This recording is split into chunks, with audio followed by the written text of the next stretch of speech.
Dear Diary, it has occurred to me today that my dearest human has never sniffed my backside. I must bond with him in different ways. Like my father always used to say, if you want someone to look you in the eye, make sure that your mouth smells exactly like your butt. It's difficult to argue with that logic. And so I have eaten some rotting earthworms in preparation for my dear human's return, as well as one of his socks. Dear Diary, it's not so much that I miss my testicles. I know it's a rite of passage in our pack, and I'm sure that my dearest human has had his removed as well. But when that one bulldog comes to the dog park and parades his testicles around, I can't help but notice how Ginger looks at them. I love Ginger. To be fair, I will admit, he has a fine-smelling butthole. Dear Diary, the cat is a curious, magical creature. It's as if a teddy bear mated with a cactus, and it's much less fun to play with than it would appear. And yet it poops delicious candy into a box of pea-flavored sprinkles. Dearest human guards these treats jealously, often harvesting them into a barrel. But I will admit that I sneak one from time to time. They are delicious. Forgive me. Dear Diary, this is the 733rd day that I have tried to test what Cat swore to me was true. Namely, that if you hump anything long enough, you will find a vagina. So far, the results have been mixed. My dearest human's leg vagina has not revealed itself. However, I'm almost certain that I felt something on the brown teddy bear. More tests are needed.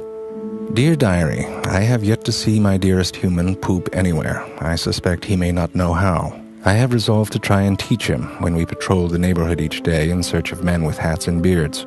It is embarrassing to do in public, but he must learn somehow. I fear he will die of constipation if I don't succeed. Fortunately, my dearest human seems to show some interest and is now collecting my feces in a small bag.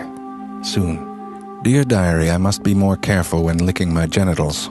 My dearest human seems sensitive about it, most likely because he's incapable of licking his own. As always, I am in awe of his ability to be so noble, despite what I can only imagine are filthy, filthy genitals. He hides them every day.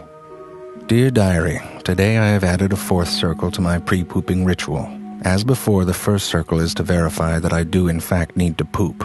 The second is to check for gremlins and men with beards and hats. The third is to re-verify my need for pooping. And now the fourth is to honor my newly deceased toy.